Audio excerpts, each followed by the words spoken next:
السلام علیکم میرے پیارے سبسکرائبر، امید کرتی ہوں آپ ٹھیک ٹھاک ہوں گے۔ پلیز میرا چینل سبسکرائب کر دیا کریں۔ آپ لوگ دیکھ تو لیتے ہیں لیکن میرا چینل سبسکرائب پتہ نہیں کیوں نہیں کرتے۔ پلیز آپ میرا چینل سبسکرائب کیا کریں کیونکہ آپ کا کچھ نہیں جائے گا ایک بٹن دبانے سے۔ وہ دلہن کے روپ میں نہ جانے کب سے خوف زدہ بیٹھی ہوئی تھی۔ کچھ دیر قبل ہی اس کا نکاح ایک ایسے شخص سے ہوا تھا جسے وہ جانتی بھی نہیں تھی اور اس نے کبھی اس کو دیکھا بھی نہیں تھا۔ دیکھنا تو دور کی بات، اسے تو اس کا نام بھی نکاح کے وقت معلوم ہوا جب قاضی نے اس کی رائے پوچھی تھی۔ وہ اس گھر میں آ تو گئی تھی لیکن اب اس کے ساتھ آگے کیا سلوک ہونے والا تھا یہ خدا ہی جانتا تھا۔ وہ تو بس اتنا جانتی تھی کہ کچھ اچھا نہیں ہونے والا۔ وہ اپنے سوتیلے بھائی کے خون بہا میں آج ایک انجان شخص کے نکاح میں آئی تھی۔ سوتیلی ماں نے اسے اپنے بیٹے کی جان بچانے کے لیے روایتوں کی بھینٹ چڑھا دیا تھا۔ ماں تو سوتیلی تھی لیکن باپ تو سگا تھا نا۔ دکھ تو اسے اپنے سگے باپ پر پہنچا تھا۔ حالانکہ باپ نے دوسری شادی کے بعد اس کے سر پر کبھی شفقت کا ہاتھ نہیں رکھا تھا، لیکن پھر بھی اسے اپنے والد سے اس ظلم کی توقع نہ تھی۔ وہ پڑھی لکھی لڑکی تھی، اس نے BA کیا ہوا تھا لیکن یہ تعلیم بھی اسے بچا نہ سکی تھی۔ وہ اپنی سوچوں میں مستغرق کے ایک دم دھڑم سے دروازہ کھولا۔ شاہ میر اندر داخل ہوا۔ شاہ میر نے اپنے گلے میں پہنا ہوا پھولوں کا ہار بے دردی سے نوچ پھینکا تو وہ دیکھ کر مزید خوفزدہ ہو گئی۔ شاہ میر چلتا ہوا اس کے قریب آیا اور اسے بازو سے پکڑ کر اٹھایا۔ کس نے تمہیں میرے کمرے میں بٹھا دیا ہے؟ نکلو یہاں سے، میں تمہیں اپنی نظروں کے سامنے برداشت نہیں کر سکتا۔ تو میرے بھائی کی قاتل کی بہن ہو۔ شاہ میر غصے سے دھاڑا اور اسے بازو سے کھینچ کر دروازے تک لایا۔ وہ بیچاری اپنی بے بسی پر ماتم کناں تھی۔ اس نے دکھ اور کرب کے ساتھ ایک نظر اپنے شوہر پر ڈالی۔ شاہ میر سفید رنگ کے سوٹ میں سیاہ رنگ کا ویسٹ کوٹ پہنے بہت ہی وجیح نظر آ رہا تھا لیکن اس وقت غصے سے بھرا ہوا تھا۔ شاہ میر نے اسے باہر برآمدے میں پٹک دیا۔ نیچے مٹی تھی، وہ مٹی میں گر گئی۔ شاہ میر، یہ کیا طریقہ ہے؟ اس کی ماں ساجدہ نے کہا جو کہ باہر عورتوں کے ساتھ بیٹھی ہوئی تھی۔ اماں، آپ نے اسے میرے کمرے میں کیوں بٹھا دیا؟ میں اس کی شکل تک دیکھنا نہیں چاہتا، شاہ میر نے غصے سے اپنی ماں سے کہا۔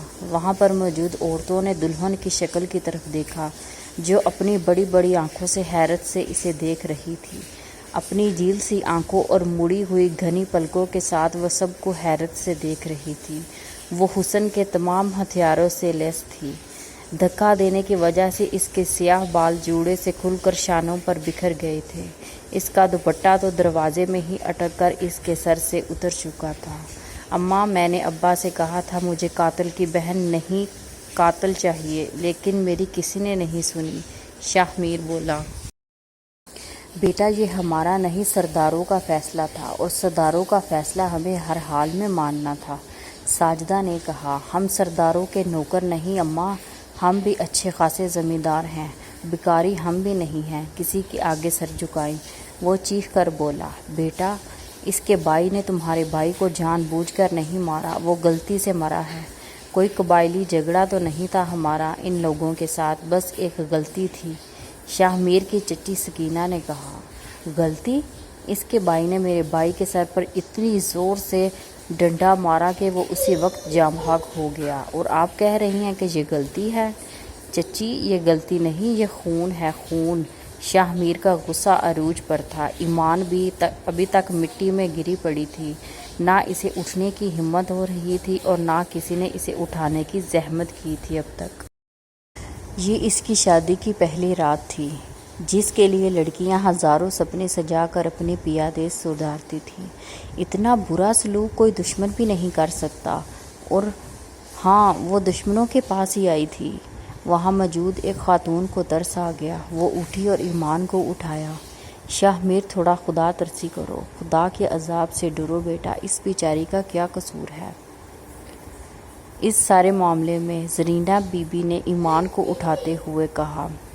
بس کر دے زرینہ چچی، اگر آپ کا اپنا بیٹا اسی طرح مارا گیا ہوتا تو آپ ایسا نہ کہتی، شاہ میر کہتا ہوا باہر نکل گیا۔ زرینہ نے ایمان کو دوسرے کمرے میں چارپائی پہ بٹھایا۔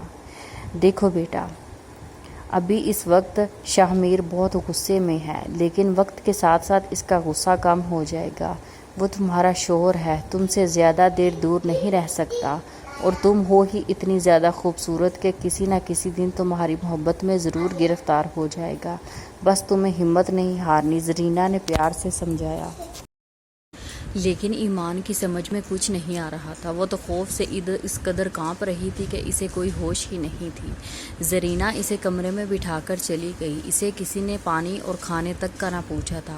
اس کا گلا خشک ہو رہا تھا، اسے پانی کی اشد ضرورت تھی۔ اس نے صبح سے کچھ نہیں کھایا تھا۔ بھوک کے مارے اسے چکر آ رہے تھے۔ کافی دیر کے بعد سکینہ کو احساس ہوا تو ایمان کے لیے کھانا لے کر آئی۔ لڑکی، کھانا کھا لو، تم نے صبح سے کچھ نہیں کھایا۔ ہم بھی انسان ہیں، ظالم نہیں۔ ظلم تو ہمارے خاندان کے ساتھ ہوا ہے، پر خیر اب حساب برابر ہو گیا ہے، سکینہ بی بی نے کہا۔ سکینہ بی بی کے جانے کے بعد اس نے نوالا منہ میں لیا تو زندگی کا احساس ہوا۔ بھوک بہت بری چیز ہے۔ کھانا کھانے کے بعد اس میں کچھ توانائی آئی۔ پانی بھی سامنے پڑا تھا، اس نے پی لیا۔ اب وہ سوچ رہی تھی کہ کیا اسے آج رات اس کمرے میں اکیلا سونے پڑے گا، جس میں صرف ایک چارپائی رکھی تھی اور ایک لحاف تھا۔ شاہ میر کے کمرے میں سونے سے زیادہ اسے یہاں سونا بہتر لگ رہا تھا۔ اس کے دل میں شاہ میر کا خوف آج سے ہی بیٹھ گیا تھا۔ اس طرح کا سلوک تو کوئی کسی جانور کے ساتھ بھی نہیں کرتا تھا جس طرح کا اس کے شوہر نے اس کے ساتھ کیا ہے۔ شاہ میر کی جگہ اور کوئی ہوتا تو آج ایمان کی ہمراہی پا کر ہواؤں میں اڑ رہا ہوتا، کیوں نہ کہ وہ تھی ہی اتنی پڑھی لکھی اور پیاری اور سلجھی۔ وہ سوچتی سوچتی سو گئی۔ صبح سویرے ساجدہ نے آ کر اسے اٹھایا۔ اٹھو بی بی، کام پہ لگ جاؤ، میں اکیلی بوڑھی عورت ہوں، اس دن کے انتظار میں تھی کہ بہو آئے گی تو سارا گھر سنبھال لے گی۔ بہو بھی آئی تو ایسے شخص کی بہن جس نے میرے کوکھ اجاڑ دی ہو۔ اٹھو اب کام پہ لگ جاؤ، کوئی من چاہی دلہن نہیں ہو تم جو اس طرح پڑی ہوئی ہو۔ ساجدہ کہہ کر باہر نکل گئی۔ وہ اپنا بھاری بھرکم فراک سنبھالتے ہوئے اٹھی جو اس کی شادی کا جوڑا تھا۔ رات اسے لباس تبدیل کرنے کا موقع نہیں ملا تھا۔ اس کے کپڑوں کا چھوٹا سا بیگ شاہ میر کے کمرے میں۔ اب اسے ہر حال میں یہ لباس تبدیل کرنا تھا، کیوں نہ کہ اس بھاری بھرکم جوڑے کے ساتھ وہ کام نہیں کر سکتی تھی، اور اس کام کے لیے اسے شاہ میر کے کمرے میں جانا تھا۔ وہ یقیناً اس وقت سو رہا ہوگا۔ ایمان بے حد خوف زدہ تھی۔ وہ اٹھی اور آرام سے اس کے کمرے کا دروازہ کھولا۔ کمرے میں اندھیرا تھا۔ تھوڑی دیر بعد کھڑکی سے آنے والی ہلکی سی روشنی میں بیگ نظر آ گیا۔ شاہ میر بیڈ پر سو رہا تھا۔ وہ آرام سے چلتی ہوئی بیگ تک آئی۔ اس کی پوری کوشش یہی تھی کہ شاہ میر کی نیند خراب نہ ہو۔ اگر وہ جاگ گیا تو ایمان کی شامت آ جانی تھی۔ اس نے آرام سے بیگ اٹھایا اور کمرے سے باہر آ گئی۔ دل میں شکر ادا کیا کہ شاہ میر کی نیند خراب نہیں ہوئی۔ وہ بیگ اٹھا کر واپس آئی، کمرے میں چلی گئی جہاں اس نے رات بتائی تھی۔ اس نے ایک جوڑا نکالا اور پہن لیا، پھر باہر آئی جہاں گھر کے باقی افراد چائے پینے میں مشغول تھے۔ وہ ان میں سے کسی کو بھی نہیں جانتی تھی۔ ساجدہ اس کی ساس وہ اتنا جان گئی تھی۔ باقی دو لڑکیاں بیٹھی ہوئی تھی اور ایک لڑکا اور سکینہ جو کہ اس کے شوہر کی چچی تھی۔ جھاڑو اٹھاؤ اور صفائی کرنا شروع کر دو، وہاں پر موجود ایک لڑکی نے آرڈر دیا۔ وہ لڑکی صفیہ تھی، اس کی چھوٹی نند۔ اس کی عمر 16 سال تھی۔ میں صفائی کر دیتی ہوں چائے پینے کے بعد، اگر چائے نہ پی تو میرے سر میں درد ہو جائے گا اور پھر مجھ سے کام نہیں ہوگا، ایمان نے ڈرتے ہوئے کہا۔ پیچھے سے شاہ میر بھی آ گیا۔ اس نے سن لیا۔ کوئی ضرورت نہیں ہے چائے پینے کی، صفائی کرو ادھر، اس کی دوسری نند عافیہ بولی۔ شاہ میر آرام سے چلتا ہوا باہر چارپائی پر آ کر بیٹھ گیا۔ اس نے ایک نظر ایمان پر ڈالی۔ وہ اب گلابی کاٹن کا سوٹ پہنے ہوئے تھی، چہرے پر میک اپ کے مٹے مٹے اثرات تھے، سیاہ لمبے بال ایک شانے کو جھول رہے تھے۔ شاہ میر ایک پل کو کھو سا گیا۔ اس کی جانب سب سے خاص بات اس کی گھنی پلکیں تھیں جو اوپر کو مڑی ہوئی تھیں۔ اس کی جیل سی آنکھیں اور گھنی پلکیں اس کے چہرے کا سب سے نوٹ کیا جانے والا حصہ تھا۔ دے دو چائے اسے، شاہ میر نے کہا تو ایمان حیران ہو گئی۔ شاہ میر کی بات پر ایمان نے حیرت سے اس کی طرف دیکھا۔ اسے یقین نہیں آ رہا تھا کہ وہ اس کے لیے نرم پڑ گیا ہے۔ وہ سوچتی تھی کہ وہ اسے چائے بھی نہیں پینے دے گا۔ اس کی چھوٹی نند عافیہ نے اسے چائے کی پیالی دے دی، بیٹھ کر پینے لگی۔ وہ چارپائی پر بیٹھی ہوئی تھی، شاہ میر اسے دیکھ رہا تھا۔ چائے پینے کے بعد شاہ میر گھر سے باہر نکل گیا اور سارا دن باہر ہی رہا۔ وہ اس کے روز کا معمول تھا اور صرف کھانے اور سونے کے لیے ہی گھر آتا تھا۔ بعض اوقات تو کھانا بھی باہر کسی دوست کے گھر کھا لیا کرتا تھا اور ڈیرے پر ہی سو جایا کرتا تھا۔ لیکن آج نہ جانے کون سی کشش شام کو جلدی اسے گھر لے آئی۔ گاؤں میں کھانا جلدی بن جاتا تھا، اس لیے مغرب تک سب کھانا کھا کر فارغ ہو چکے تھے اور جلدی سو جایا کرتے تھے۔ لیکن آج کل موبائل اور انٹرنیٹ کا دور تھا۔ گاؤں کے لڑکے ساری رات موبائل میں نیٹ چلاتے تھے، اس لیے وہ اب دیر سے سونے لگے تھے۔ شاہ میر بھی ساری رات ڈیرے پر دوستوں کے ساتھ بیٹھا رہتا تھا اور دیر تک موبائل میں انٹرنیٹ چلاتا رہتا تھا۔ رات کو کھانا کھاتے ہی وہ نکل جاتا تھا اور پھر بہت دیر سے گھر آتا تھا۔ آج بھی وہ کھانے کے لیے آیا، اس کا غصہ قدرے کم تھا، یا شاید ایمان کے حسن کا اثر تھا جس سے متاثر ہوئے بغیر وہ نہیں رہ سکا۔ کھانا کھانے کے بعد وہ اپنے کمرے میں آیا، پھر کچھ سوچ کر ایمان کے پاس گیا جو دوسرے کمرے میں چارپائی پر اکیلے بیٹھی ہوئی کچھ سوچ رہی تھی۔ میرے کمرے میں آؤ، شاہ میر نے ایمان کو کہا اور اپنے کمرے میں چلا گیا۔ ایمان کی تو جیسے جان ہی نکل گئی۔ وہ کمرے کی طرف بڑھنے لگی، اس کے قدم من کے ہو رہے تھے۔ وہ سوچ رہی تھی نہ جانے کیا بات ہے، کہیں وہ پھر سے اسے مارنے نہ لگ جائے۔ وہ کمرے کے اندر آئی جہاں شاہ میر الماری میں کچھ ڈھونڈ رہا تھا۔ اسے دیکھ کر وہ اس کے قریب آیا اور دروازہ بند کیا اور کنڈی لگا دی۔ ایمان حیرت سے دیکھ رہی تھی۔ شاہ میر اس کے بالکل قریب آ کر کھڑا ہو گیا اور اس کے نقوش دیکھنے لگ گیا۔ اس کی پلکیں جھکی ہوئی تھیں۔ وہ بہت گھنی اور خوبصورت تھی، لیکن خوف کے مارے اس کی پلکیں بھی لرزتی رہی تھیں۔ پھر شاہ میر کی نظر ان کے گھنے بالوں پر گئی جو ایک شانے کو ڈھلکے ہوئے تھے۔ اس کے بال بہت خوبصورت اور لمبے تھے۔ شاہ میر نے اس کے آگے کی ایک لٹ اپنے ہاتھوں میں لی تو اس نے نظر اٹھا کر شاہ میر کو دیکھا۔ ایمان حیرت سے اسے دیکھ رہی تھی، سوچ رہی تھی کہ کیا وہ نرم پڑ رہا ہے۔ وہ خوف زدہ تو تھی، لیکن اندر ہی اندر اسے اطمینان بھی آ رہا تھا۔ شاہ میر شاید اسے بیوی کے روپ میں قبول کرنے لگا ہے۔ شاہ میر نے اس کا ہاتھ پکڑا اور اسے بیڈ تک لے آیا اور اسے بٹھایا اور اسے دیکھنے لگ گیا۔ اس نے اپنی زندگی میں اتنی حسین لڑکی نہیں دیکھی تھی، لڑکی بھی وہ جو اس کے لیے جائز تھی۔ حسین تو بہت ہو، شاہ میر نے اس کی آنکھوں میں جھانک کر کہا۔ ایمان روایتی بیوی کی طرح دل ہی دل میں اس تعریف پر خوش تو ہوئی تھی۔ اس کی پلکیں ابھی بھی جھکی ہوئی تھیں اور شاہ میر اس کے حسن میں حیران کر رہا تھا۔ پڑھی لکھی ہو؟ شاہ میر نے پوچھا تو ایمان نے اثبات میں سر ہلا دیا۔ کتنا؟ اس نے اگلا سوال کیا۔ گریجویٹ ہوں، پرائیویٹ پی اے کیا ہے، ایمان لرزتی ہوئی آواز میں کہا۔ شہر میں رہتی تھی؟ شاہ میر نے پوچھا۔ شہر میں چھوٹی سی کالونی تھی، وہاں کے مقامی اسکول کالج سے تعلیم حاصل کی، ایمان نے بتا دیا۔ وہ اب قدرے پرسکون تھی۔ کل جو ہوا اس کے لیے معافی چاہتا ہوں، بس غصہ آ گیا تھا مجھے، شاہ میر نے کہا تو وہ حیران ہوئی۔ اسے یقین نہیں آ رہا تھا کہ وہ اپنی غلطی تسلیم کر رہا ہے، اسے معافی بھی مانگ رہا ہے۔ کوئی بات نہیں، ایمان نے کہا۔ غصہ تو ابھی بھی اس کے دل میں بہت تھا، لیکن اس نے ابھی اپنا غصہ ایک طرف رکھ دیا تھا۔ ہر مرد کی طرح وہ بھی ایک عورت کے حسن پر فدا ہونے لگا تھا۔ حسن ایک واحد ہتھیار تھا ایمان کے پاس۔ شاہ میر نے اسے اپنے حصار میں لیا کہ اچانک اس کا فون بجا۔ کہاں ہے یار، یہاں پہ محفل جمی ہوئی ہے، ہم سب دوستوں نے چائے بنائی ہے، انٹرنیٹ بھی چل رہا ہے، آ جاؤ گپ شپ لگاتے ہیں، بہت مزہ آئے گا، آگ بھی جلائی ہوئی ہے، آگے سے اس کے دوست قاسم نے کہا۔ شاہ میر نے ایک نظر ایمان کو دیکھا اور سوچ میں پڑ گیا۔ تم لوگ انجوائے کرو، میں آج نہیں آ سکتا، شاہ میر بولا۔ اگر آج نہیں آئے نا تو بس ہماری دوستی ختم، پھر کبھی مت آنا، قاسم نے کہا۔ اچھا ٹھیک، آتا ہوں، شاہ میر نے کہا اور اٹھ کھڑا ہوا۔ ایمان نے اسے دیکھا۔ میں تھوڑی دیر میں آتا ہوں، وہ کہتا ہوا باہر کی طرف نکل گیا۔ ایمان نے لمبی سانس لی۔ شاہ میر کے جانے کے بعد وہ اٹھی اور آئینے میں اپنا سراپا دیکھا۔ پھر ایک دم سے اس نے اپنے بکھرے بال بنائے، اپنا حلیہ درست کیا، صبح والا میلا کو چیلا لباس تبدیل کیا جو کہ سارا دن کام کرنے اور کپڑے دھونے کی وجہ سے میلا ہو گیا تھا۔ میک اپ کی اسے کوئی ضرورت ہی نہیں تھی، پھر بھی اس نے ہلکا سا میک اپ کیا اور مطمئن تھی کہ شاہ میر اس کا ہونے والا ہے۔ اس نے سوچا کہ وہ ساری زندگی شاہ میر کی خدمتیں کرے گی اور اسے اپنا بنا لے گی، اس کو اتنی محبت دے گی کہ وہ ساری نفرت بھول کر اس سے محبت کرنے لگے گا اور پھر اس کی زندگی جنت بن جائے گی۔ لیکن یہ نہیں معلوم تھا کہ اس کی زندگی اب پھر سے جہنم بننے والی ہے۔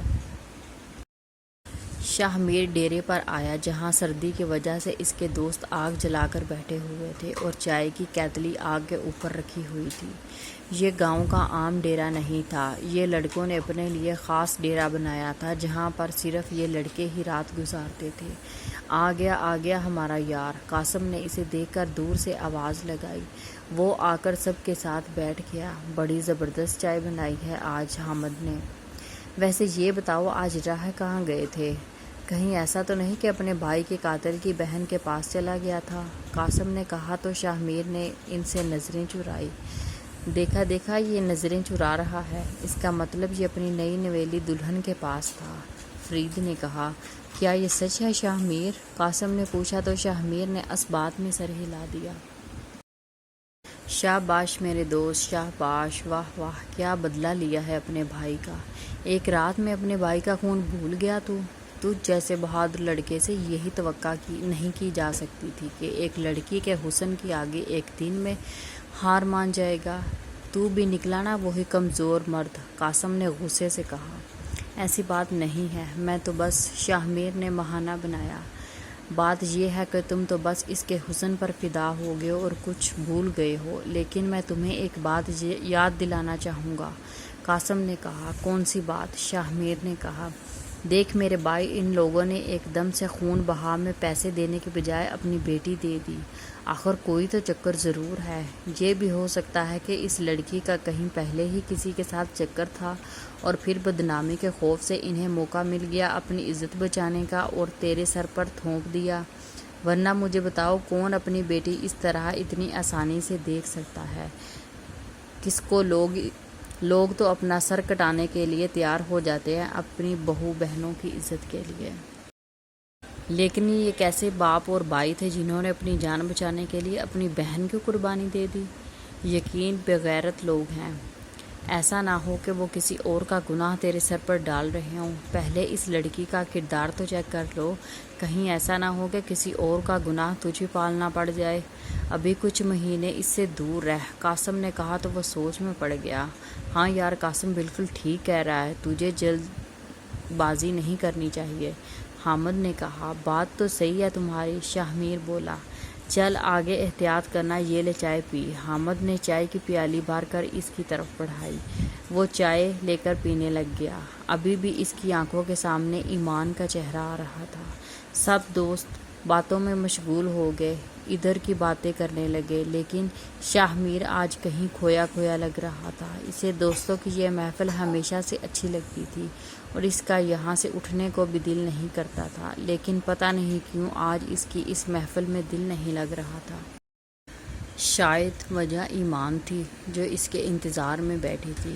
وہ اس سے کہہ کر آیا تھا کہ تھوڑی دیر میں آتا ہوں۔ ایمان اس کا انتظار کرتے کرتے یوں ہی بیڈ پر سو گئی۔ وہ دیر سے واپس آیا۔ دروازہ کھلنے کی آواز پر ایمان ایک دم سے جاگ اٹھی اور اٹھ کر سیدھی بیٹھ گئی۔ شاہ میر نے دیکھا اس نے اپنا لباس تبدیل کیا ہوا ہے اور میک اپ بھی۔ وہ پہلے سے زیادہ حسین لگ رہی تھی۔ پھر اچانک شاہ میر کو قاسم کی بات یاد آئی۔ تم دوسرے کمرے میں جا کر سو جاؤ، مجھے نیند آ رہی ہے، اس نے ایمان سے کہا اور بتی بجھا کر بیڈ پر لیٹ گیا اور کمبل اپنے اوپر تان دی۔ ایمان اب اندھیرے کمرے میں حیرت زدہ بیٹھی ہوئی تھی۔ ایمان مایوس ہو کر دوسرے کمرے میں چلی گئی۔ ایک امید جو اس کے دل میں تھوڑی دیر پہلے جاگی تھی، اس کا گھر صحیح اب بسنے والا ہے، وہ امید ٹوٹ گئی تھی۔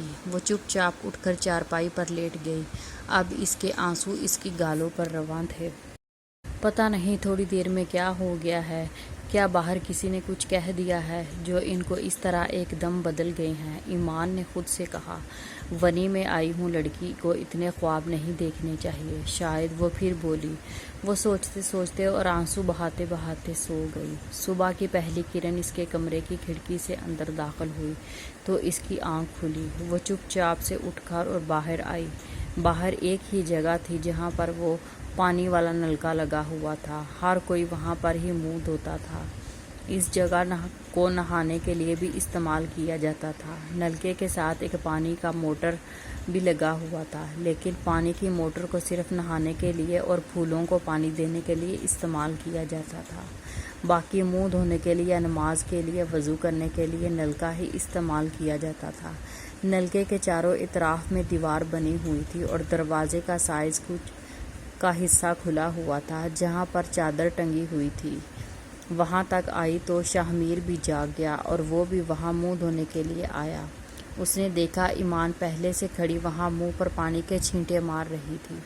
دوستوں کی باتوں کی وجہ سے اس کا دل ایمان سے ایک دم ہی چاٹ ہو گیا تھا اور طبیعت میں بیزاری واضح دکھائی دے رہی تھی۔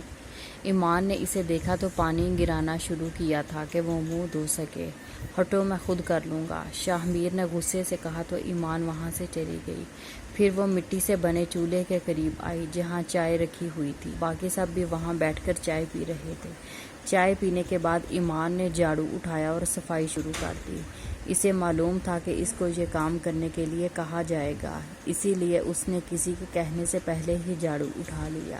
شاہمیر چائے پینے کے بعد باہر نکل گیا تو ایمان کو مایوسی ہوئی۔ لڑکی، اب جھاڑو کی جان چھوڑ بھی دو اور آٹا گوندو، پراٹھے پکاؤ، اس کی ساس نے کہا۔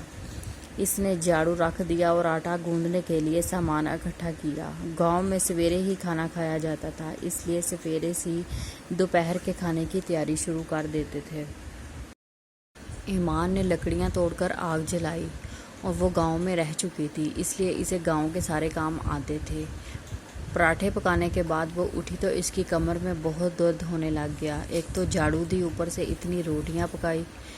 اس کی دونوں نندوں کی سیر سپاٹے میں نکل گئی تھی، کبھی اس کے گھر کبھی اس کے گھر۔ ان دونوں کے کام سے چھٹی ہو چکی تھی۔